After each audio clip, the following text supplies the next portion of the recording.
तुम्हारी माता ने तुम्हारे साथ छल किया है, इसलिए अब तुम्हारी संतान ब्राह्मण होते हुए भी क्षत्रिय जैसा आचरण करेगी। एक ऐसा छल जो उसके अवतार का कारण बना इस पृथ्वी से पाप को मिटाने के लिए। अपने माता का सर धड़ से अलग कर दो। एक ऐसा आदेश जिसकी कल्पना इतिहास ने पहली बार की थी। मैं यहाँ तेरा आतिथ्य स्वीकारने नहीं आया हूँ और ब्राह्मण एक अभिमानी जिसके कारण उसके वंश का सर्वनाश हो गया। शिव का धनुष तोड़ने का दुस्साहस किसने किया? एक पराक्रमी तपस्वी योद्धा जिसने शिव को प्रसन्न करके पाया अमोघ फरसा। तूने मेरे आश्रम को उजाड़ा है, मैं तुझे तेरे भुजाओं के साथ उखाड़ कर रख दूंगा। एक अपमान के कारण ली गई प्रतिज्ञा जिसने 21 बार करवाया उस वंश का खात्मा। यह कहानी है श्री हरि विष्णु के छठे अवतार भगवान परशुराम की।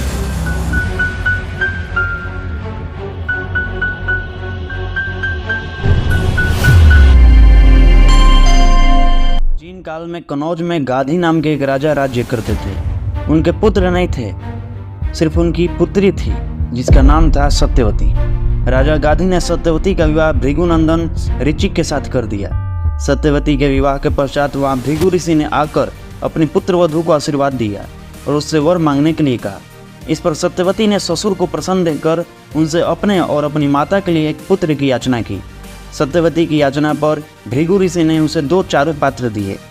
जब सत्यवती की माँ सुना कि भृगु ने अपने पुत्र वधू को उत्तम संतान होने का चारू दिया है, तो उसने अपने चारू को अपने पुत्री के चारू से बदल दिया। इस प्रकार सत्यवती ने अपनी माता वाले चारू का सेवन कर लिया।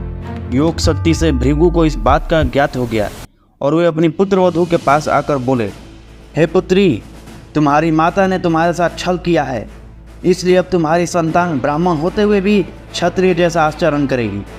पर सत्यवती ने भृगु से विनती की कि आप आशीर्वाद दें कि मेरा पुत्र ब्राह्मण का ही आचरण का हो, भले ही मेरा पौत्र क्षत्रिय जैसा आचरण करे।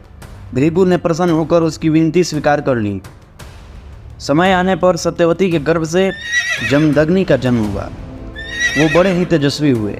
बड़े होने पर उनका विवाह प्रसेनजित की कन्या रेणुका से हुआ। रेणुका के 5 पुत्र हुए, जिनके नाम थे रुक्मवान, सुखेन, वसु, विश्वांस और राम। रेणुका और जमदग्नि के 5वें पुत्र राम ही आगे चलकर परशुराम कहलाए। विष्णु के छठे अवतार भगवान परशुराम का जन्म वैशाख शुक्ल अक्षय तृतीया के दिन हुआ था। बचपन में परशुराम जी को उनके माता पिता राम कहकर पुकारते थे। बाद में जब वह बड़े हुए तब उनके पिता जमदग्नि ने उन्हें हिमालय जाकर भगवान शिव की आराधना करने को कहा। पिता की आज्ञा सुनकर राम ने ऐसा ही किया। उनके तप से प्रसन्न होकर शिव ने उन्हें दर्शन दिए और असुरों को नाश करने के लिए आदेश दिया। राम ने अपना पराक्रम दिखलाया और असुरों का नाश हो गया। राम के इस पराक्रम को देखकर भगवान शिव ने उन्हें परशु नाम का एक शस्त्र दिया, इसलिए वह राम से परशुराम हो गए। एक बार जमदग्नि ऋषि ने अपनी पत्नी रेणुका को जल लेने के लिए भेजा। उस वक्त नदी में चित्ररथ अप्सराओं के साथ स्नान कर रहा था। यह देखकर रेणुका कुछ समय के लिए वहीं रुक गई।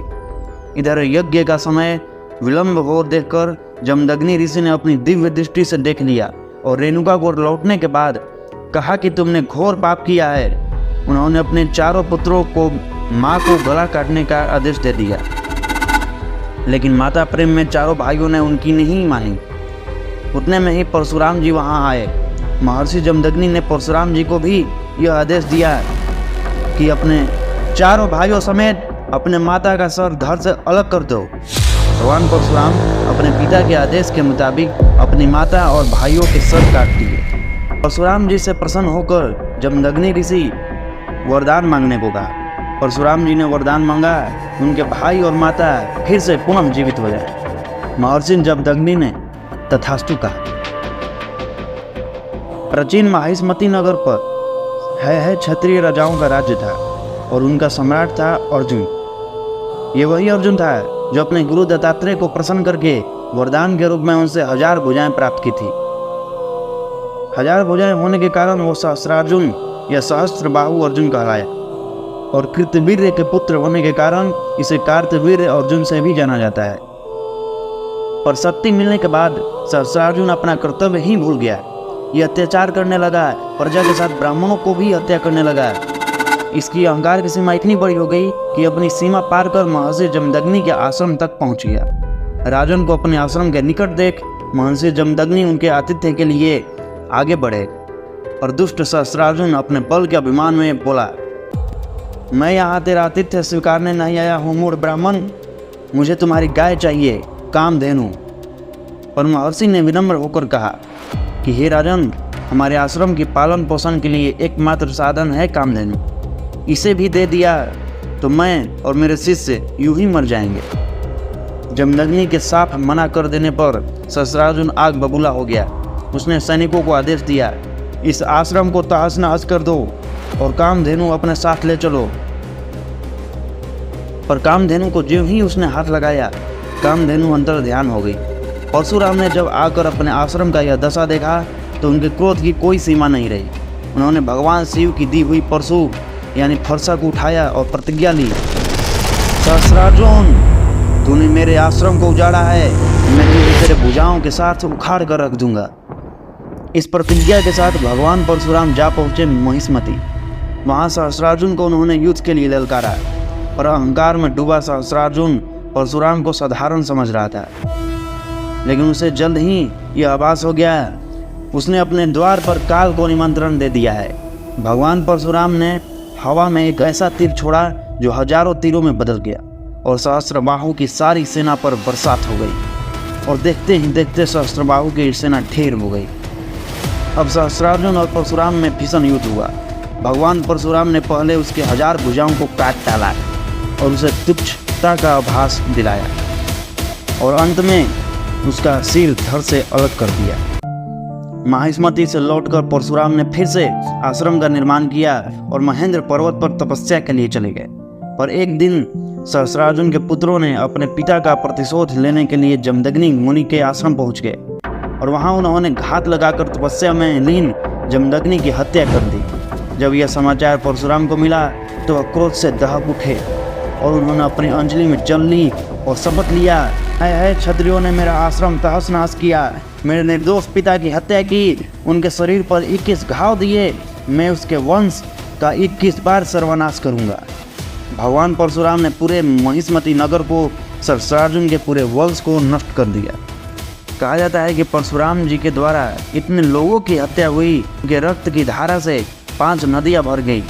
पीढ़ी दर पीढ़ी यह सिलसिला चलता रहा और वे सहस्रार्जुन के 21वीं पीढ़ी को भी समाप्त कर दिए। जीती हुई महिष्मति नगर को उन्होंने अपने गुरु महर्षि कश्यप को दान में दे दिया। पिनाका धनुष भगवान परशुराम जी को शिव जी ने दिया था, जिससे वो क्षत्रियों का 21 बार विहीन किए। परशुराम जी जब शांत हुए तब वो अपने धनुष पिनाका को राम जी के ससुर यानी जनक जी को दे दिया और खुद महेंद्र पर्वत पर तपस्या करने चले गए। पर जब माता सीता का स्वयंवर रचा गया और श्री राम ने प्रत्यंचा चढ़ाई उस धनुष पर तो वो टूट गया। तो फिर परशुराम जी महेंद्र पर्वत से अत्यंत क्रोध पूर्वक आए और उन्होंने कहा, शिव का धनुष तोड़ने का दुस्साहस किसने किया? तो राम ने अपना वास्तविक रूप दिखलाया। तो ये समझ गए कि ये भगवान ही हैं जो श्री राम के रूप में आए हैं। भगवान परशुराम श्री राम को आशीर्वाद देकर पुनः महेंद्र पर्वत पर तपस्या करने चले जाते हैं। पर यहाँ यह समझने का प्रयत्न करना है और सच्चाई से रूबरू होने की बात है कि सिर्फ है वंश के क्षत्रियों का नाश किया था परशुराम ने, संपूर्ण क्षत्रिय जाति का नहीं। इसलिए भगवान परशुराम को क्षत्रिय कुलद्रोही कहना ब्राह्मण और क्षत्रिय में फूट डालने और साजिश और षड्यंत्र करना है।